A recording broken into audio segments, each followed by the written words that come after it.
Primetime Sports with Scott Alexander is underwritten by Task Performance. Crescent City Steakhouse, a true neighborhood restaurant operated by the Vojkovic family since 1934, is the oldest steakhouse in the city of New Orleans. Serving only hand-cut, prime-aged, corn-fed beef for over 80 years, Crescent City Steakhouse has become a dining destination for both die-hard locals and adventurous travelers who seek traditional, timeless New Orleans cuisine. Crescent City Steakhouse, 1001 North Broad, on the corner of St. Philip, in the heart of New Orleans.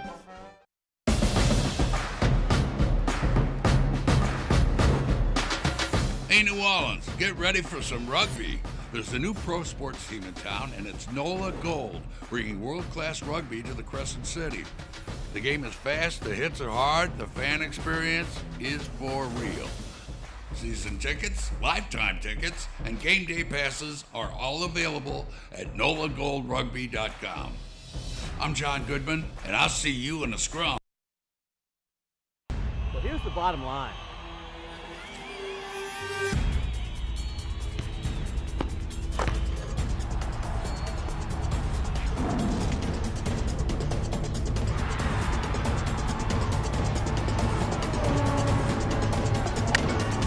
It's funny that you say that.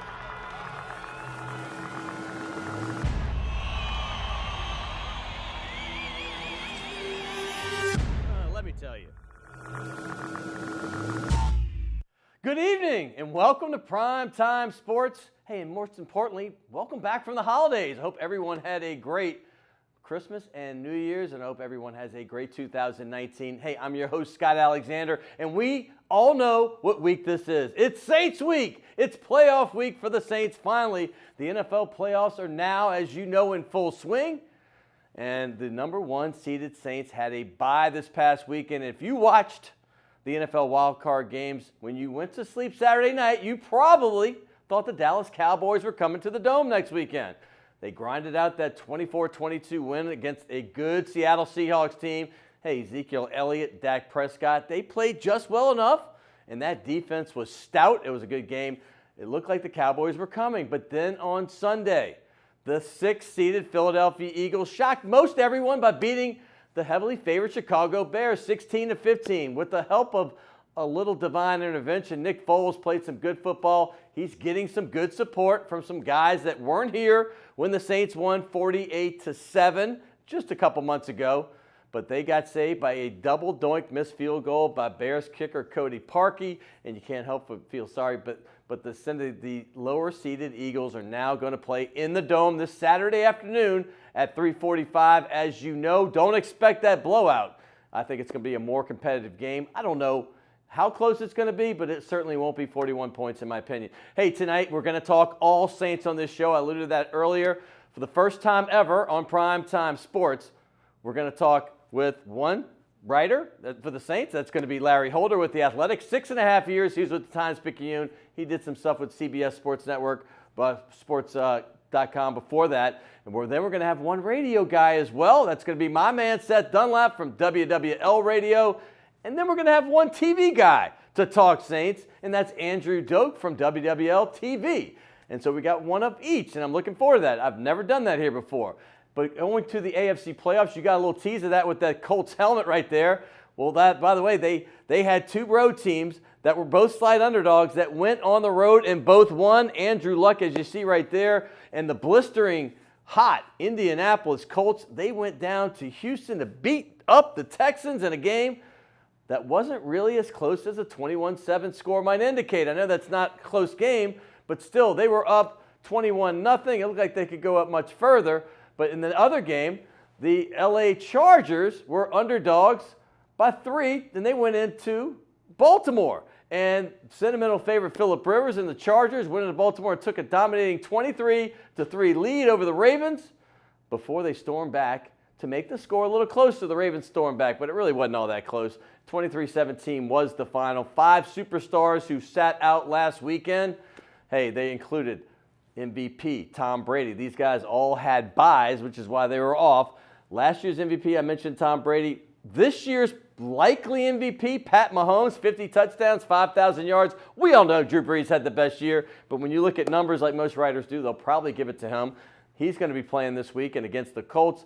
Perhaps the NFL's most dynamic players. I'm just going to throw that out. Ty Gurley of the Rams. Man, he is spectacular. And another guy that leaps over players is our own Alvin Kamara right here in New Orleans. He was off last weekend. And, of course, the greatest player to ever grace the planet, Drew Brees. I say that because we're in New Orleans. He's probably not the greatest in everybody else's mind, but here in New Orleans, he certainly is. And, by the way, speaking of greatness, how about our boy Nick Saban? Perhaps the greatest college football coach ever. Well, he was shocked last night. I mean, absolutely stunned by Dabo Swinney and the Clemson Tigers. And if you saw that 44-16 blowout over Alabama coming, then 5 stars for you, because I certainly didn't. Hey, quarterback Trevor Lawrence was absolutely spectacular. This guy is a true freshman, and he was throwing darts all over the field. He looked like the #1 pick in this year's draft. He's got to wait 2 years, but he got the MVP honors, but man, he got a lot of help. You see Justin Ross right there making spectacular plays, another true freshman, and T. Higgins, another great receiver. They were both incredible. How about, and you know what? Louisiana native running back Travis Etienne. We say Etienne down here. They say Etienne.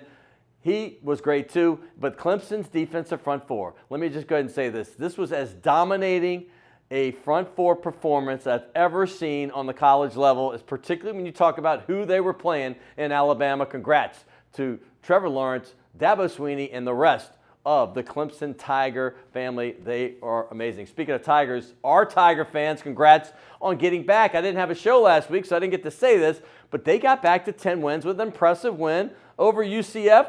Hey, listen, UCF's not fantastic, but they had a 25-game win streak, and they have a big chip on their shoulder. LSU doubled them in yards, doubled them in first downs, tripled them in time of possession. The score, once again, they got a pick six. They gave up a bunch of stuff. This was a blowout. It just wasn't on the field as far as the score was concerned. Congrats to the Tigers, though. Tulane, I gave you love last week on the show. You guys, congrats on that winning season and winning a bowl. That was spectacular. And, by the way, the Pels fans, you still have some hope. Last night, the Pels routed Memphis. Memphis is not doing well right now, but the Pels just need wins, and now they've got 4 in their last 6 games. I fully expect them to beat Cleveland tomorrow night, who they blew out by 35 just a few days ago. That will give them 5 out of 7. Let's cross our fingers on that. And then they go on a road trip that will likely tell the tale of the rest of the season. Like I said, we have a big Saints show for you coming up right here on Primetime Sports. Stay tuned.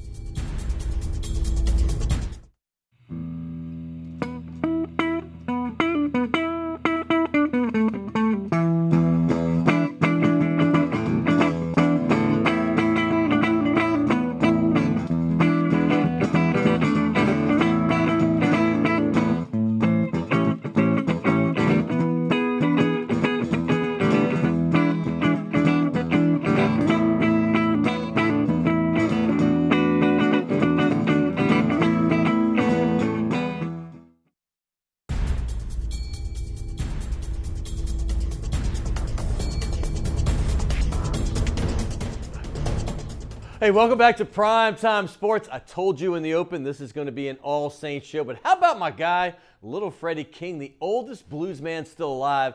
What a great time I had with him. Hey, by the way, the rugby season is almost here. I've been talking about it. We had a couple of the players come on a couple weeks ago, and then obviously we had the coach and the general manager about a month ago, and then 2 months ago we had the owner. But here it is, the Major League Rugby team, the NOLA Gold. That's right, this is Major Leagues.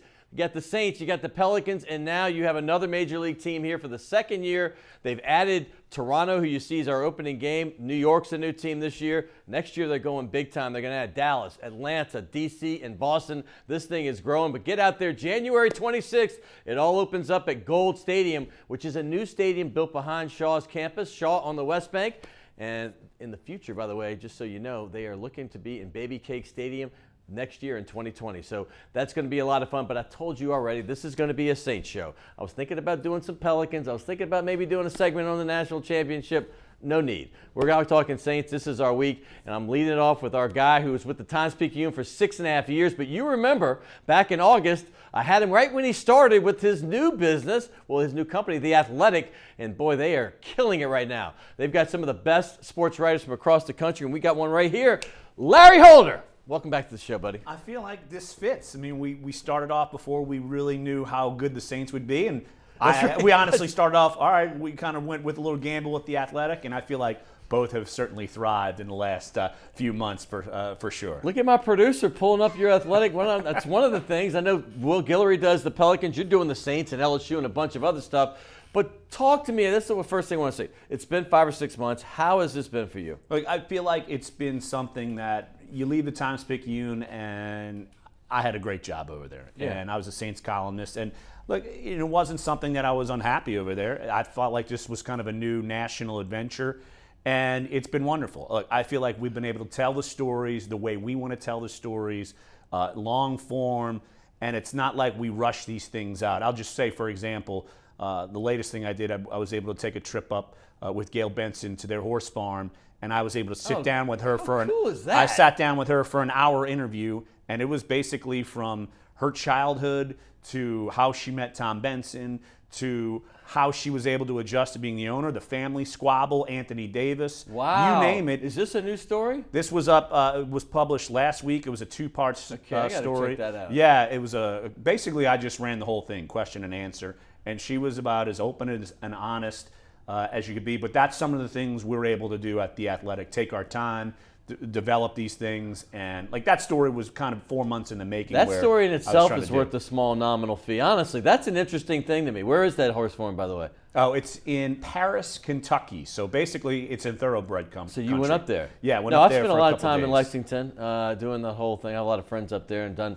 Keeneland several times. Good times. Hey, by the way, how do you get on The Athletic? I'm just curious. Of course, just go to theathletic.com. If you want to go to theathletic.com/New Orleans, that's our New Orleans site. Like you said, myself, Will Guillory, also Deuce Wyndham does some Saints film work. He does a great job. Yeah, he does, doesn't he? Yeah, so you just go there, and again, it's a subscription site. But I do feel like people kind of know the drill. We're no ads, no pop-up videos. It's We're awesome. all subscription-based. And you can find everything you want, not just locally, national coverage. If you want to go check out what's going on in Philadelphia, we've got coverage out the wazoo up there. So we cover every team, every market, every professional sport, college football, college basketball, national, local. It's one-stop shop. That's a good pitch. You got it. One-stop shop. Hey, let's talk real quick. Before we get to the Saints, I'd be remiss not to say something about the game last night. It just happened less than 24 hours ago. Bama got run out of the stadium up there in Northern California. Clemson just looked like Bama, basically. They were so dominating on defense. This freshman right here, Trevor Lawrence, was fantastic. What were your thoughts on this game? Basically, it's not just Alabama anymore. It's Right. Alabama and Clemson, and there's no 1 and 1A. Just put them both with One. a little T and put 1, because I saw the stat in the last few years. They're both 55-4 right. and both have 2 titles. Yeah. So they're the same dominant program. Now you got to try to catch both of them. And I think this was a bit of a wake-up call for Alabama. Clemson's not going anywhere. Clemson is on equal ground. And I'm curious to see, just as the late recruiting gets done here in the next this few has weeks, gotta help. if Clemson can make even a bigger turn and start taking some of those guys who are still lurking and take them and add to their class. You know, we know they have a great history of wide receivers. I mean, DeAndre Hopkins, obviously Sammy Watkins. I mean, they have a ton of great ones every year.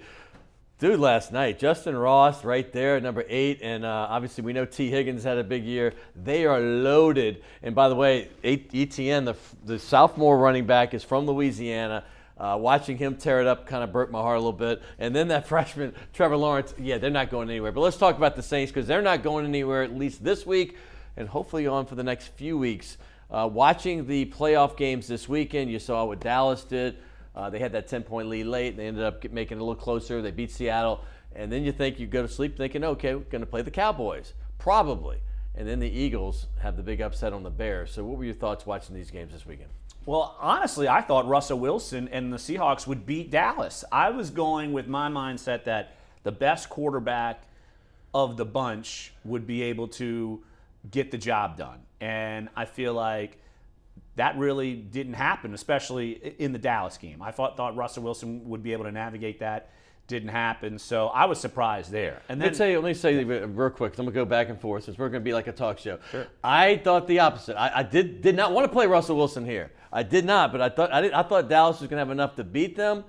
But I was thinking if he gets down here, it's more of a wild card because that guy's quarterback can kind of surprise you and he can get around and do things that I don't think Dak Prescott can do. So I was thankful at the time that the Dallas Cowboys won. But I thought it would be kind of like it was, a grind-out game that the Cowboys did because I saw what they did to us at home there. They have that home field advantage. Well, I thought with you that Russell Wilson would be the worst matchup for the Saints because he's the one quarterback of that foursome that would not be intimidated by the Superdome. That's where and everyone kept asking me, what's the matchup you don't want? I agree. Would have been Seattle.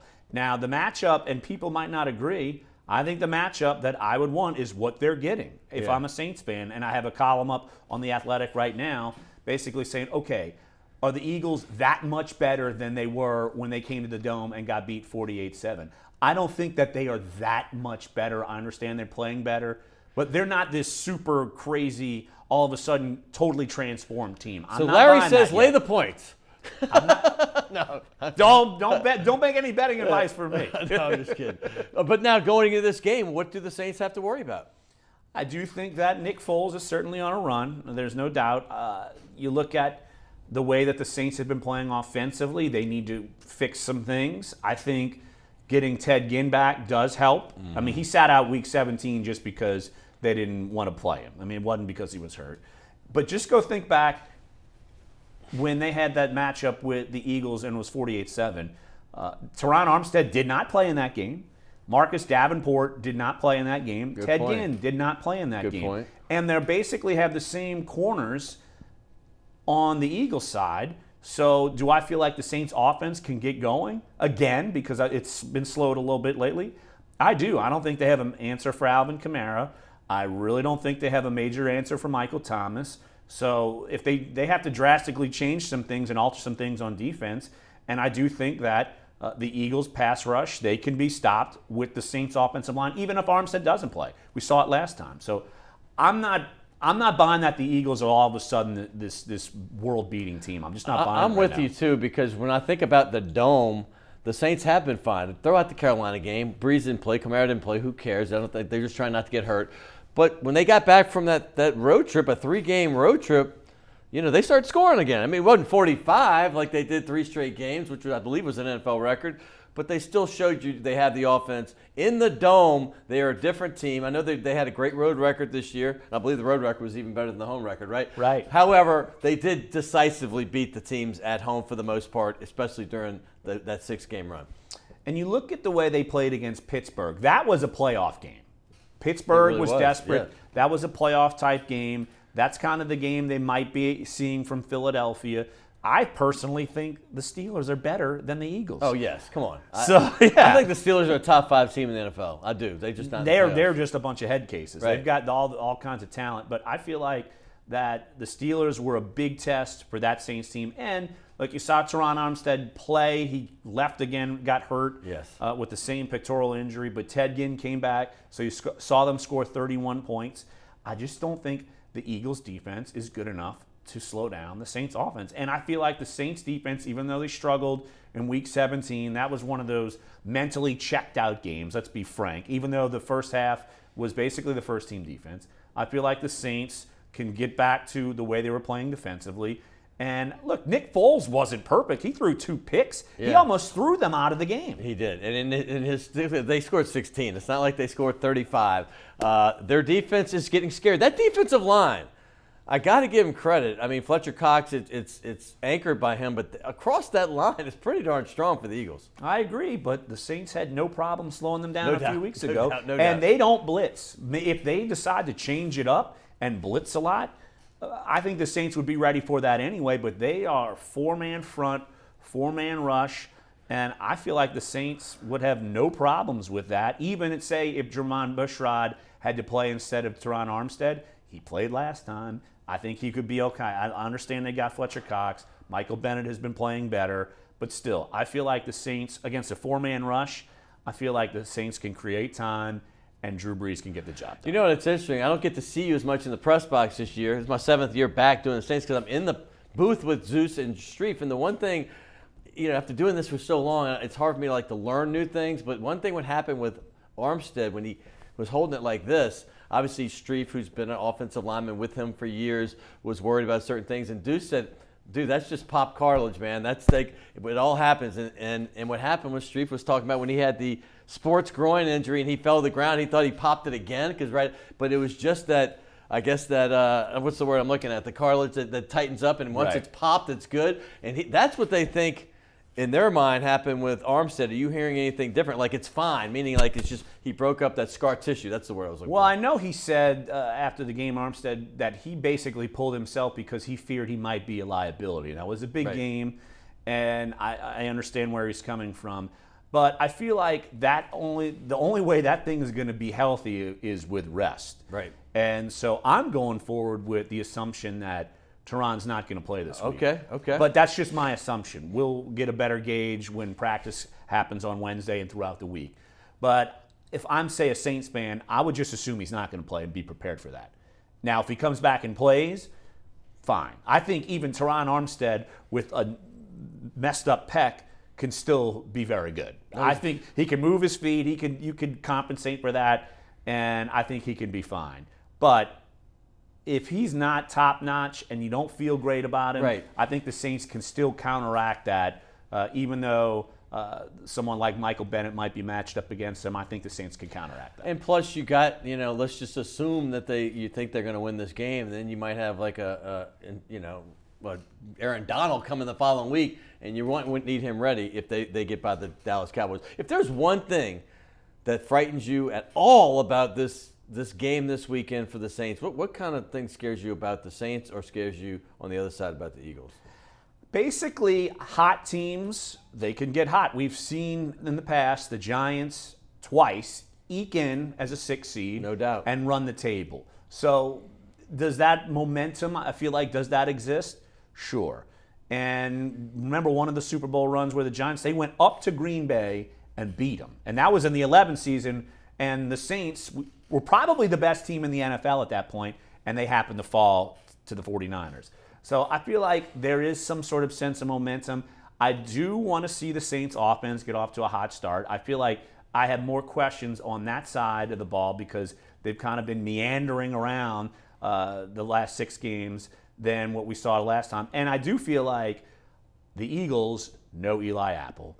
They will throw at Eli Apple. No, they're going to throw at him. They're going to throw at him, no problem. And he can hold. He can get called for PI. I think that's something that Eli Apple has to steady himself because the Eagles know who he is, haven't played him for the Giants for the last few years, and they have to be able to protect him somehow with a pass rush or something because you don't want to leave him on an island too often just because he can be a liability sometimes. One last thing. We have our old friend, Darren Sproles, coming back, who is so electric, especially in the 2011 season, which many of us say could be the best they've had. Could he be a factor? I mean, he wasn't around the first game. He's not the same Darren Sproles, but from what I saw, he still got a lot of that pinball, like juke and Duke. So what do you think about him coming in? I do think they're going to try to use him, and yet the Saints know Darren Sproles, and Alvin Kamara is a better Darren Sproles. So if they're practicing, I mean, he's not going to be scout team, but they certainly know what to expect from a Darren Sproles. Nothing from him is going to surprise the Saints. Well, Larry, last time you came, we had gifts, and now we still have same gifts, but I'm giving you a different color this time.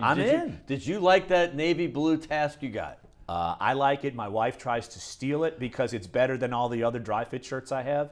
It's so much better. They are so much better. I'm going to say this, and Al, I'm sorry I'm telling you this, but I did try my old dry fit back on the other day. Hadn't worn it in 2 or 3 years.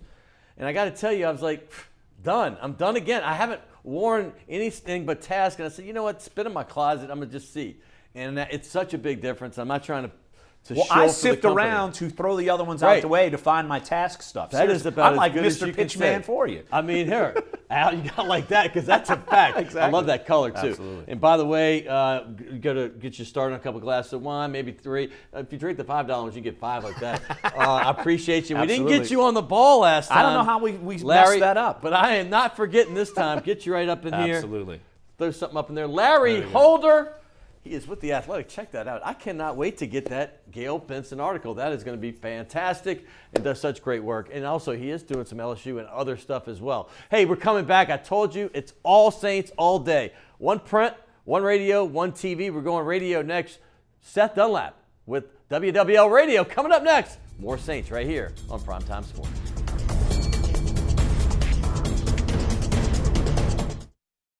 Primetime Sports with Scott Alexander is underwritten by Task Performance. The owners of the Delachaise Wine Bar on St. Charles Avenue have opened up their newest creation uptown on Maple Street called Chez Delachaise, a new local wine bistro featuring a larger menu of small and large plates, a brighter atmosphere, and full table service. Additionally, patrons can enjoy a large patio out front as well as an extensive wine list offering selections from around the world.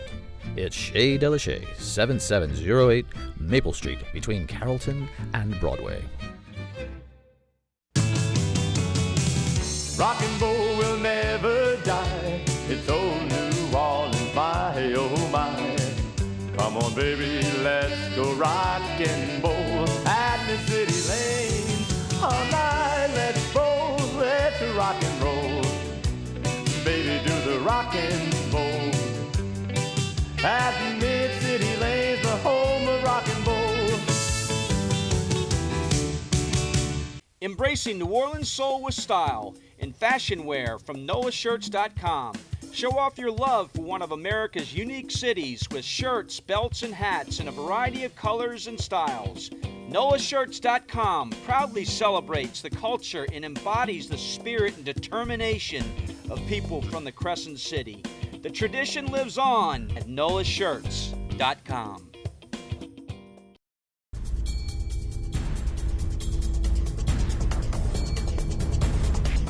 Hey, welcome back to Primetime Sports, and we're going to keep that Saints theme strong, but I'm going to talk a little Pelicans with my next guest because I have to, because every time I'm around him, we both love basketball. But we're going to get into the Saints. His name is Seth Dunlap. He's on WWL Radio. He's got the nighttime show called The Last Lap from 8 to 11, and you can catch it pretty much all over the country if you're watching this from somewhere else.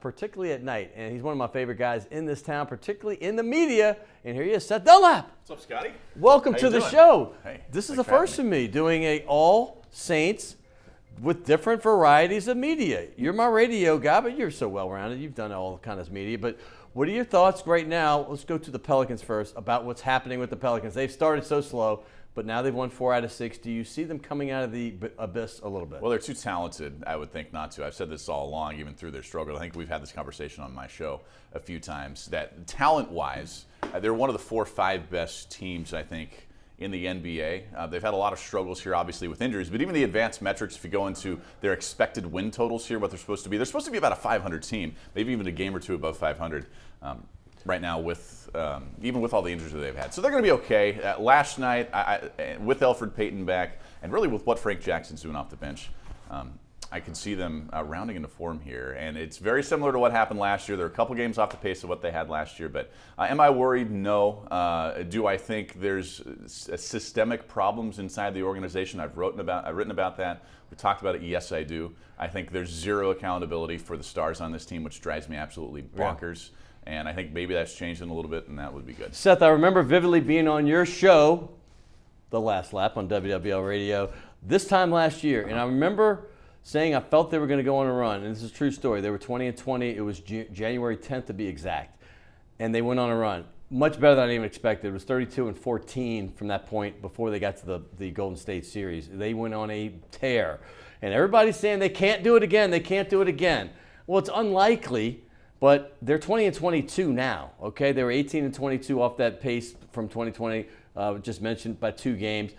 What will they need to do? Like you just mentioned one thing, Elfrid Payton's back, Frank Jackson's playing better basketball, but Nico Mirotic, when he comes back, if he can be as effective as last year, why not? Because it'd be the same team, except maybe without Rondo, but you got a good point guard in Elfrid Payton. Well, a little bit deeper, right? And here's what needs to happen. They've got to make a move at the deadline. I still believe that they need to bring in either a swingman, or solidify that point guard position. But if Frank Jackson's going to play this well off the bench and you have Elfrid back and he's healthy, maybe that spot gets a little solidified and you can bring in a 3. They're going to have a little numbers problem here, which is good in the NBA. You like depth, especially in the regular season. Postseason, not so much. You're not going to go as deep. But in regular season down the stretch here, to have the depth when Nico comes back, I think it's going to be great. Look, they're 3 games back right now of the Lakers for the 8th spot, who are really struggling, by the way. This conference is in play. They're 5 games back of a top 4 seed. So everything's still in front of them here. And we'll see if they round into form again. You know, this is what's happened really the last couple of years. They've been better second half teams. 15 teams in the West. Phoenix has been the one team that's been out. 14 teams have kind of been right there, as opposed to the East, where like 6 or 7 are already kind of out. But the difference is like the teams like Dallas and Memphis, who started off very strong, are starting to fall back. Sacramento a little bit is doing that. I expect them to probably fall back into their normal form, although they are much improved. I'm not taking anything away from them. So that gives you 4 out. So I really believe the other 11 will be there throughout the rest of the season, and the Pelicans are one of those 11. So only 8 make the playoffs, and I'm talking even the number 1 seed Denver can get rolled down a little bit. It's going to be a mix in there. And let me go back to one thing you said. They look like they're not playing with passion, and this is the exact thing that I said this time last year. They weren't playing with passion until that January 10th mark. They moved over. Can they turn the switch and move into that upper echelon of those playoff teams? Well, they can. I told you they have enough talent on this team, and I don't want to hear anything about this supporting cast around Anthony Davis anymore. I'm so sick of that storyline. He's got Drew Holiday, a first-team all-defensive guy, one of the best two-way guards, really one of the best guards in the NBA. Right. You got Nikola Mirotic, who's going to earn himself one heck of a contract. Same with Julius Randle. They've got guys now off the bench and a little more depth here. I don't want to hear any more excuses about the lack of talent around Anthony Davis. He's played really well in the last 10 games. I think he's averaging, or maybe it's the 8 games, averaged about 34 points, 10 rebounds, 2 or 3 blocks in that span. He's playing very well during that time span. And there's no excuses here. And what you said, they should be in the mix. No, they shouldn't. But the talent that's on this team, this is a huge disappointment. Not only if they don't get into the playoffs, but they're not at least a top 6 seed like they were last year. I'm sorry, that is a rejection of the philosophy of this franchise. Keep in mind, the experts said 45 wins was their thing, and that is basically 6th, 7th, or 8th seed. So when I look at that, and Vegas knows a lot more than most of us, I'm thinking, okay, I was surprised at that. I thought it should have been 49. Well, now keep in mind Vegas. I always push back on the Vegas things. Remember, Vegas's job isn't necessarily to predict wins. You know this, you bet. Vegas's job is to get equal money, really, and for the house on those lines. I understand that, but this is a line over and under where they're saying, okay, this is what they think, not just they think, I think that the rest of the country should feel how many wins. You didn't see people. It was telling to me, and I'm going to get to the Saints in a second, but it was telling to me when Charles Barkley, literally after game 2, when we thought we were doing real well, I think maybe game 4, we were 4-0 here in New Orleans, that there's no chance the Pelicans were better than the Blazers. And I was like, wow, they just swept them. Barkley. And he's right now, but he's right. My point is like they're not getting national respect even when they were rolling. Well, just go back to the over. Remember, and this is what Vegas does and these sports books do. It's all about public perception to them. Same thing with the LSU line. It's all about public perception. Vegas makes money if there's equal money on both sides of the line. They make the VIG. So over and unders are always, and win totals are always fun to debate here, but they're not necessarily trying to predict exactly what they think. What they're trying to predict is what the public thinks. Right. I got you. You know what I mean? So, and I remember when Vegas said 7 on the LSU wins, I vehemently went against that, and I'm like, you've got to be out of your mind. They haven't won less than 8 games since 1999. How are you going to even say that? And they proved me right here. The Pelicans, I wasn't as vehement about it. I was like, okay, I think they're going to get a couple more. But right now, they have a long way to go to even get there. Hey, my hardcore Saints fans are like, dude, I thought it was all Saints. So we're going back to the Saints. We just had Larry Holder. We're going to have Andrew Doak. Right now, going into this weekend, what is your perception of the Saints? And how do you feel this weekend is going to turn out? They're still the best team in football. They're the best, most complete team in football, and they have been all year long. It's when you look back in the preseason, and when you go to the win totals, you're going to do that again, right? You predicted the Pelicans win totals. I predicted the Saints 13-3 first You did. Overall seed, You and I did. said Rams would be there too.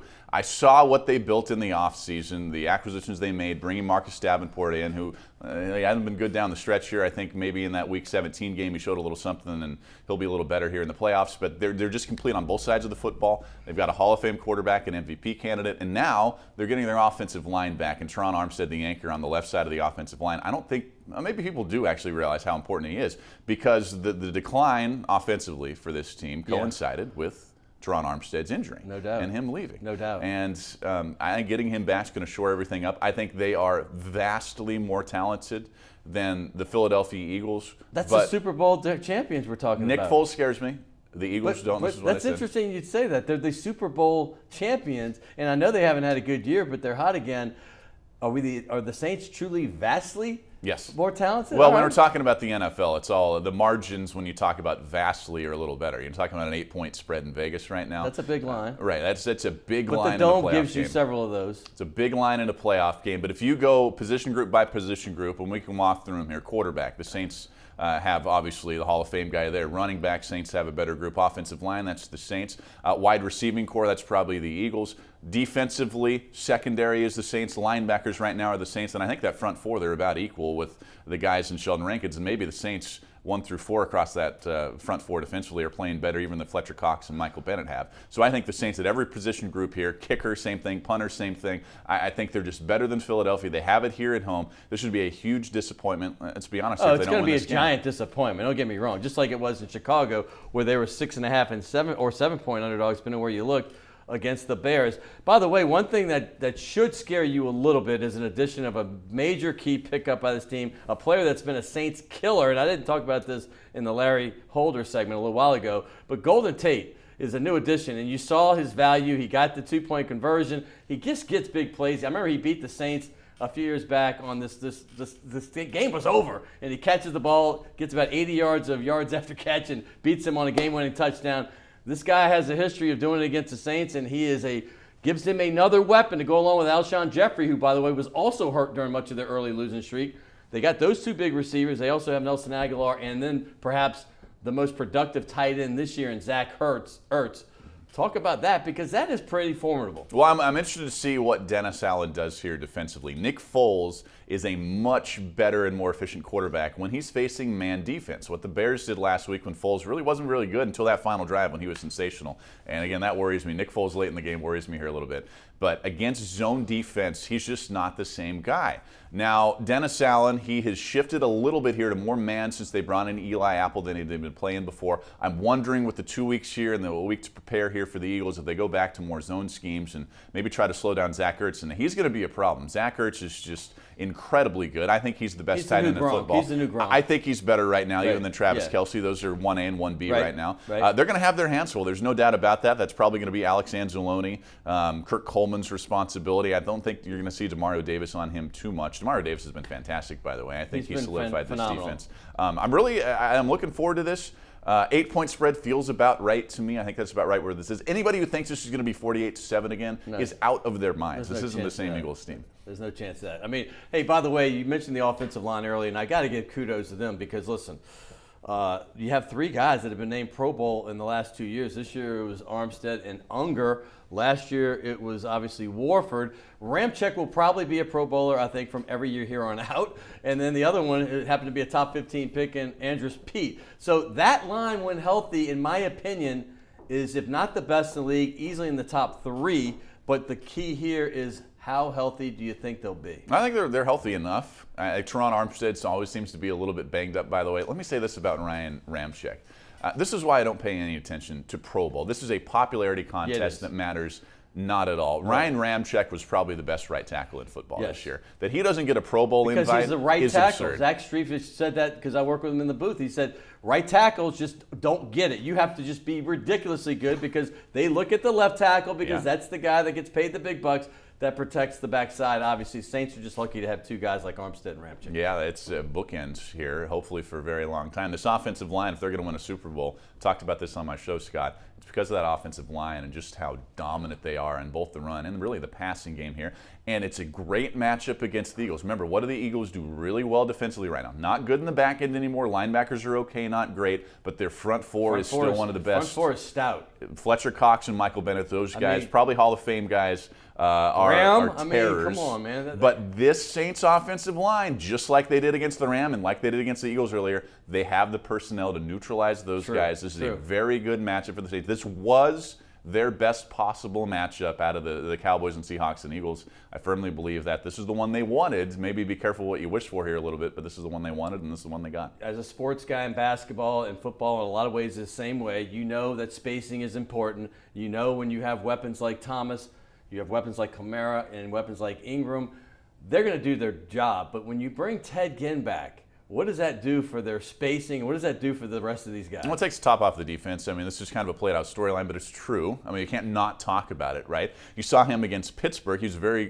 pivotal when they were making the comeback against Pittsburgh. They don't in win. the second half. This is just a different offense. Right. He's going to take coverage away from Michael Thomas here a little bit. Let me say this. The receivers should have a field day. Drew Brees should have a field day against this defense, Scott. They're just not good in the back end. They're better than they were on November 19th when they played. They're a little more cohesive. But Ted Ginn, this offense, even Keith Kirkwood, who's played a lot better down the stretch and a lot more. I think he's playing about 50% of the snaps. This is just a best team in football. I'll leave it there. Well, will we get another one-finger salute from my man Michael Jenkins?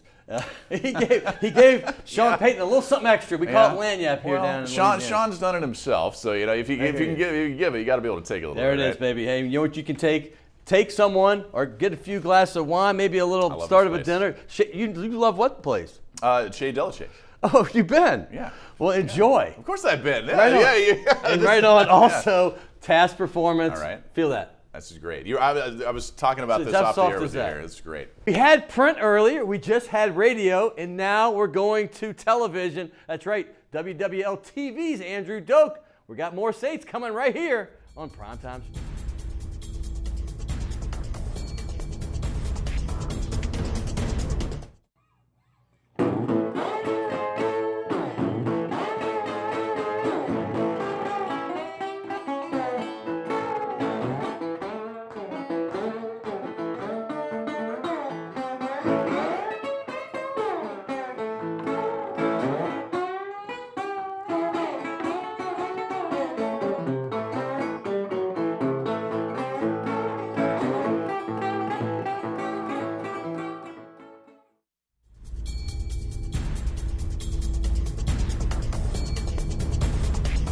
Hey, welcome back to Primetime Sports. Hey, you heard Little Freddie King earlier. Well, that was Mark Stone right there. He's a little younger version on that blues guitar. Freddie is the oldest living one. Mark is one of the greats we have here, and he's going to be playing this weekend. Big show right there. Look at this double release party. NOLA Brewery. It's Saturday from 6 to 10. Papa Molly. You got some great ones. We've had Marilyn Barber on our show before. She's amazing.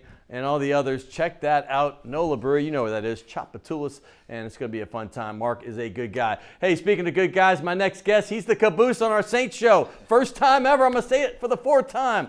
One print, one radio, and now the TV guy, Andrew Doak. He is also with WWL, but he's with the TV version, you know, with Doug Mouton and Ricardo LeCompte over there. Yeah, appreciate you having me, man. Good to see you I don't again. mind taking up the caboose. It's all right. You are kind of becoming my regular here. I like it. For a while, it was Lions yelling, and then I just kind of spread it out a little more, and now you kind of become a little bit of a go-to. Thank you. Invite me on as much as you want. I love it. We got good gifts too. I like that too. We yeah, give that's good a plus. gifts, and I cannot lie. Hey, speaking of, let's talk about real quick about the national championship. Yeah. I touched it with Holder, but I saw some of your tweets last night. Shocking, surprising. What? The manner in which Clemson won was shocking to me, especially because, look, a lot of people around these parts all season were saying this might be the best Alabama team ever. Right, they really were. Given the quarterback that they had, and Nick Saban had never had a quarterback like Tua Tagovailoa. And, I only got to watch Clemson a few games in totality this year, but watching Trevor Lawrence, Justin Ross, T. Higgins, and how young these guys are, I mean, especially Lawrence and Ross, those guys are true freshmen. I mean, it to me looked like the start of a Clemson dynasty. And Etienne and Higgins are true sophomores. Yeah, I mean, these guys are young, young core. And it really was, to watch the development of Clemson's defensive and offensive lines over the last couple of years. They dominated Alabama in the trenches, Both and that's where did. they're able to beat a lot of teams, and they're right there with them. I mean, that defensive line, I said it in the open, is really one of the most dominant I've ever seen, considering you playing Alabama and you're still in Tua's face all game And you're long. down one of your best defensive linemen too, who Yeah. had the drug issue. But look, that was Performance still, enhancing. Let's not say drug. Well, yeah, sure, performance enhancing. I think he but took a still, supplement. some type of supplement. Let's give him the benefit of the doubt. Whatever it Supplement. was, sure, yeah. But It's not like he's on the street doing heroin. no, not like that. But look, still, given the fact that you were out, that Dexter Lawrence or Dexter Lawrence, you think, could yeah, you I could mean, have so- 4 number 1 picks, at least 3 on that line. That's amazing. they were So- unbelievable, yeah. And speaking of unbelievable, the Saints had an unbelievable year. Let's throw out that last loss. Yeah. So they were 13-2, really. Yeah. And that's pretty spectacular. They had an unbelievable season. I don't look at that Panthers game No. at all How can to you? end the year. The biggest question for me right now is still on the defensive side, the Saints secondary. Yeah. I still think they're susceptible, even though I think they've actually gotten better with Eli Apple since they got him, about the halfway point of the season. And then the Saints offensive line. That's the biggest question mark for me for this team going into the postseason. Is Teron Armstead going to be healthy? Right. And even if he's not 100% healthy, is Jermon Bushrod back to health? Because I think he's a great fill-in, similar to what you had with Sinio Kelemete last year. So if that offensive line is healthy, I don't have any worries about this Saints offense. But I think that was the biggest drop-off during the season, really the back end of the season, of why you didn't see this offense working as efficiently as possible was because you didn't have a healthy offensive line. And to be honest with you, if Drew Brees had a full and healthy offensive line all season, maybe he would have made a better run and had more production for the MVP award. But I think that's partially why his numbers fell off and that kind of unraveled. I do kind of like that you just mentioned the Sinio Kelemete to Jermon Bushrod, yeah, right. Jermon Bushrod. The reason is because the 6th man on an offensive line Yeah. is so valuable, especially Right. one that can play and you can plug in each position because offensive linemen are going to get hurt. And so you got to have a guy that can play. And Bushrod was kind of like your 7th offensive lineman because, you really started out with Josh Laribas kind of being the number 6 this year. And, of course, he had so much versatility playing center, and then you can move him out to tackle or guard. But, yeah, Jermon Bushrod, I think, has been a savior for this team, especially having lost Sinio last year. But, look, Teron wasn't 100% healthy whenever he played that game against Pittsburgh. Hopefully, I know a lot of Saints fans have their fingers crossed. We're hoping it's scar tissue that popped. That's what Deuce McAllister was trying to say during the game. Hey, by the way, I want to ask your opinion. The biggest surprise, because we are at the end of the season, in your mind, it could be good or bad. I'm assuming with the record, it's probably going to be good. What's the biggest surprise on the Saints team? I think, number one, being able to handle the pressure going into this season, knowing that you're one of the Super Bowl favorites and still being able to capitalize on that. I think that's one thing that just always impresses me with any team, knowing the expectations that you have for a group coming off of the loss in Minnesota last year in the playoffs and still being able to come back and be even stronger than you were last year. And then, I don't know if we could call it a surprise, but I would say the best free agent signing, in my opinion, was DeMario Davis. Well, this is the answer I was expecting from you. It's funny because I was going to even say it. If you didn't say it, I'm like, who's the biggest surprise player? But Sure. you just said it without me asking. DeMario Davis is a freak athlete. I think he's helped you in the your rush defense more than anything. And he's so athletic that he's able to cover, running backs out of the backfield and be able to match up with them whenever they, run routes. And I think from a locker room standpoint, too, I think he's been as important as anybody. So the A+ when it comes to signing DeMario Davis. And how important is that position for teams that go all the way? And we had Jonathan Vilma here on the Super Bowl run, and he really is the closest thing we've had to Vilma, I believe, as well. No, totally. I mean, look, when you get into January and February football, you got to be able to stop the run. And they're actually number 2 in rush defense right now at the end of the season, and obviously that Panthers game had a factor in it too. Right. As far as yards per rush allowed, they're number 1. So this rush defense is for real. The question I just have is about the secondary, just because I still think at times, especially when they've been in zone coverage. I mean, they have some pass interference calls on a pretty regular basis. It seems. And when now. they've been in zone coverage or times where they're handing receivers off, it seems like there's not always communication's not great. You're right, and that's so valuable and important in the backfield. When you have the Kirk Colemans and obviously the Marcus Williams back there, they need to be on the same sync page, right? With the obviously the cornerback. Hey, speaking of the secondary, the guy that could burn them is a native of your hometown, Austin, Texas. Nick Foles, Westlake High School, just like Drew Brees. This guy's been dangerous the last 2 years. And by the way, he was a first-round pick, I believe, and he had a good start to his career. Then he had that dip, but he is certainly back. Yeah, He scares me. I mean, I'll be honest with you. I think for whatever reason, I think he's better with the Eagles than Carson Wentz. I really think he's the better quarterback. I think he Certainly makes his clutch. team better. Certainly And clutch. I think you're about one injury away from Carson Wentz being injury prone, and I think the Eagles just don't know that maybe this guy works better in their system for what Doug Peterson likes to do and the gutsiness that he has whenever he's a quarterback. I will say he started this game against Chicago really well, and he ended it really well. In the middle, he had 2 interceptions that weren't great. He struggled. And if you have 2 interceptions like that against the Saints defense, I think that the Saints could potentially run away with this game if the Saints, don't have any untimely turnovers or anything like that. If they win the turnover battle and Foles turns it over twice, I think that this game could get out of hand. But I don't expect that to happen. I expect Nick Foles to come in here and have a very good game. I think this game is going to be really close, honestly. I think it's going to be within a touchdown. You just reminded me of a stat. Not everybody agrees with me. You just reminded me of a stat I heard, and I don't know if you've heard it or our audience, but when a team has less than 50 yards rushing and 2 turnovers differential, Sure. -2 in the Right. turnover department against the team you're playing, in the playoffs, they've been 0-72. Yeah. Until this week. Until that one. The Eagles, less than 50 yards rushing, turnovers across the board, Yeah. yet they somehow pulled it off. And thanks to an Cody incredibly Parkey, I missed guess. field goal. And the guy I feel bad, it got tipped 3 times. Yeah, Once it by did. the finger, It did. once by the goalpost, and then once by the crossbar. And I thought it might fall in, but the way the ball has to either go one way or the other, way it's tilted, it fell out. And then the fortunes of 2 cities changed completely. Yeah, no, I mean, it was, I was in shock watching that game against the Chicago Bears. And of course, honestly, my first thought is that I just felt bad for Cody Parkey. Me too. I mean, if you got any humanity about you, you have to feel bad for the young man. Now, I understand from the Bears' standpoint, he's missed a lot of kicks this year. So, I mean, I think that, their patience is kind of wore thin when it comes to, him missing kicks so far this year. But, yeah, look, when it comes to Foles coming in this week, I just think he has some type of magic about him, and I don't understand really why he is okay with being the second fiddle and being the backup. He seems like he's comfortable in that role. Well, but better than that, they go to the talent of a Arizona starter. and be like 2-14. I mean, Certainly, I just think. I mean, he has the talent of being a starter, and he just kind of has the attitude. Super Bowl, he's gonna write his ticket to wherever he wants to go. Oh, no doubt. Yeah. I mean, think about that. Yeah. Cody Parkey. I'm just thinking, didn't he play for the Eagles? Who did he play for before? He did, yeah. And I just so thought about that. There were apparently like some Eagles fans that were Venmoing him money. Oh, funny. Saying like, "Hey, thanks, have a beer on me." It just came to me just now because I was trying to, as you're talking about it, what team did he play for? And I thought it was the Eagles.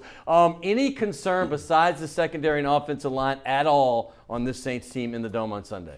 I just want to see that Ted Ginn is still 100% because I thought he was a giant X factor in that game against Pittsburgh. Yeah. And look, I mean, how big was that 3rd and 20 catch to be able to set up the game-winning touchdown from Brees to Michael Thomas? Don't make it, it's over. Yeah, so I mean. By the way, that's the first 3rd and 15 plus that the Saints had made all season long. Think Really? about Wow, this. yeah. And I was shocked when Zach had said that before that play earlier in the game. Yeah. He said the Saints are great on 3rd down, but it's always 3rd and less than 10. 15 and plus, they were 0 for whatever. I think it was over like 12. It was crazy. So that's the longest. When you're trying to pick up a first down and move the length of 2 different chains, I mean, that's not a good position to be in. And honestly, he saved Keith Kirkwood's rear end because the play before, it was a giant drop that would have set up like a 3rd and 4, 3rd and 3, at least manageable, but everybody forgets about that once Ted Ginn comes up with that giant catch. Especially Steelers fans, because they'd be in the playoffs right now. They'd probably still be rolling. As far as the next opponent, do you have any thoughts about the Dallas Rams game, the Cowboys versus the Rams in L.A.? Me personally, I think the L.A. Rams offense has been different and not as explosive since they lost Cooper Kupp. And I think this Dallas defense is for real. There were a lot of people who were worried about the Seahawks potentially coming to New Orleans, at least some that I talked to, just because of the mobility of Russell Wilson. It was a toss-up game. I mean, I like the Cowboys to win that game, but it was a toss-up. I like the Cowboys against the Rams. I think it's going to be a Cowboys home game in L.A.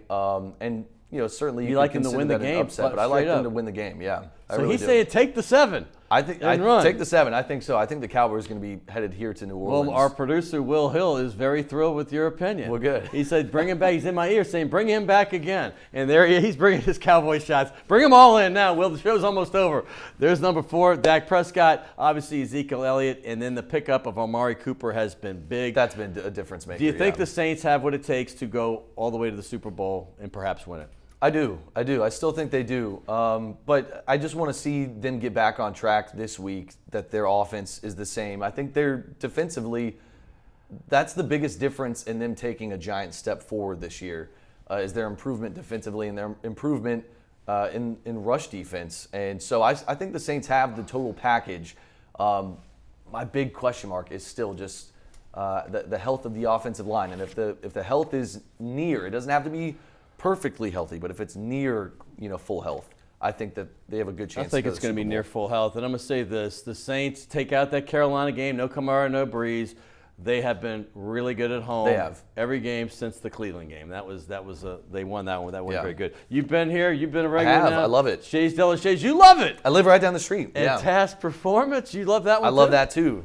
Bamboo. Bamboo. Yeah, It's it's great. very comfortable. I thank you, brother. Yeah, I appreciate you We are having me, running man. out of time. Sounds Appreciate you good. so much. That's Andrew Doak. I thank all my guests. It's the Saints playoff week. Hopefully we'll have another playoff week. It's divisional playoff round. This is the best weekend, literally. The wild card teams are mostly out. Then you got these better teams in here into the final. Hey, we got to run right now. Got to thank Will Hill and everybody at CST, and of course, right here at WLAE. We'll see you next week on Primetime Sports.